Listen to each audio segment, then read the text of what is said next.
Hi, it's Ray. Today was a pretty good day. I woke up to a video from DI.com, whose link I've posted on the sidebar there.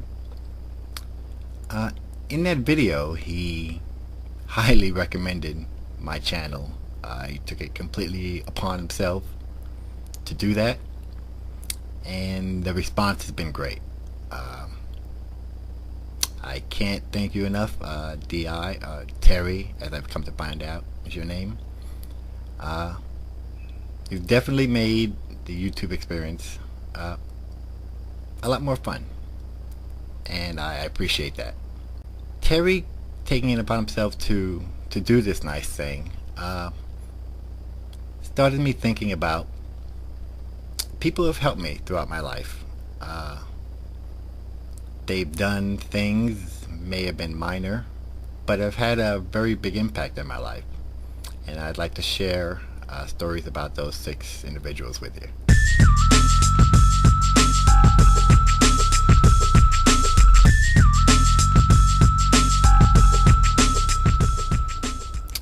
Now, I've always been a bootstrap kind of guy, rarely ask for help.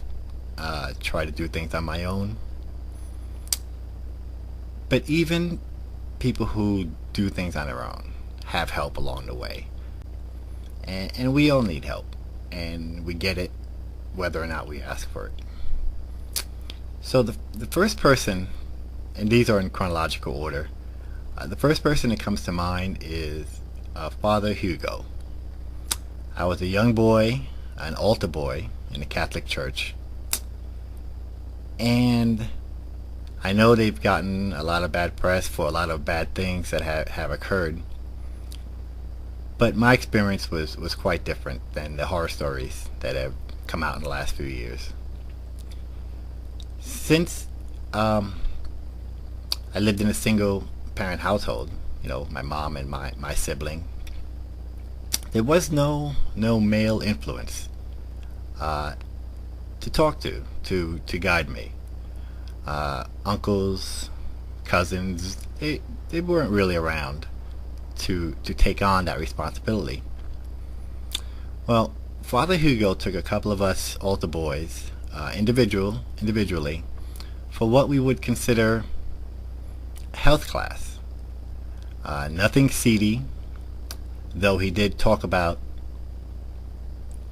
young boys growing into young men, and they were books, actual textbooks, where he taught us things about hygiene and just manhood in general, or the process of growing from a young boy to a man. And he really did me a lot of good, I believe. He was a good man, and if he did for others as he did for myself, he was a big influence in young men's lives.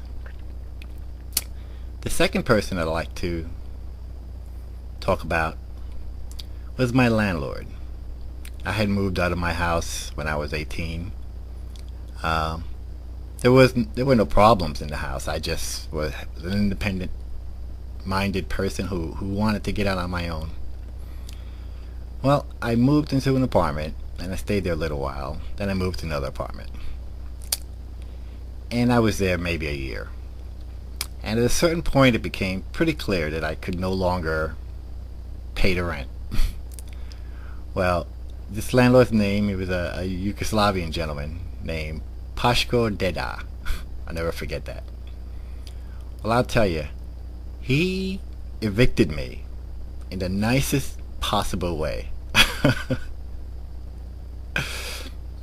He actually, gave me time to get myself together, rent-free for a while, until I could move, rather than just tossing me out to the curb. I mean, it was very compassionate the way he did it. I understood, he was running a business. He had to get his rent money.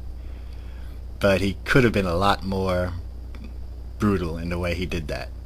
So I'll never forget good old Pashko. The third person I'd like to mention is a person I met in high school, freshman year. Johnny Marco. He's still a very good friend of mine. But what he did was introduce me to a job in the corporate world.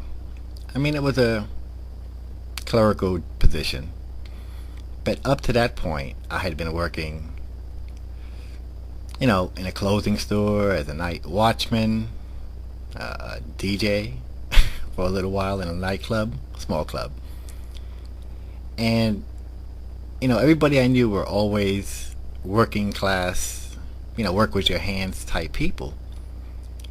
And I didn't know that you could make the monies that you could, decent salaries by working in an office and not having to lift anything or tote or sweat or, I was just so unsophisticated. I really had no idea.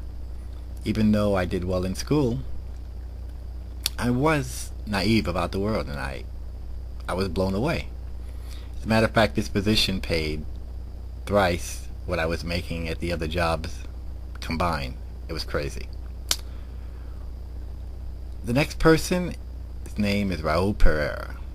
While I was doing this clerical job, he recognized me as a person with a good work ethic.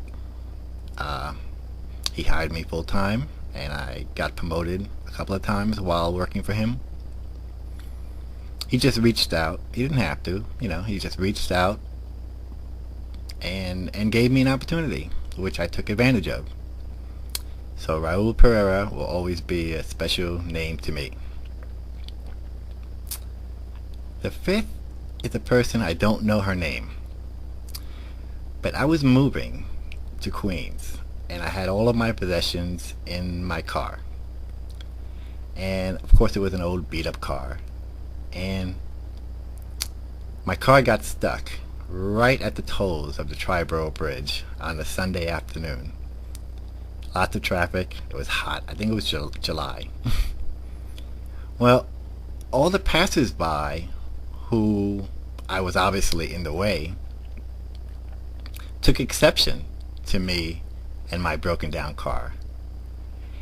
And if I would tell you the number of and the tone of the curses that were flung in my direction for getting stuck, you wouldn't believe. I mean, it was pretty rude.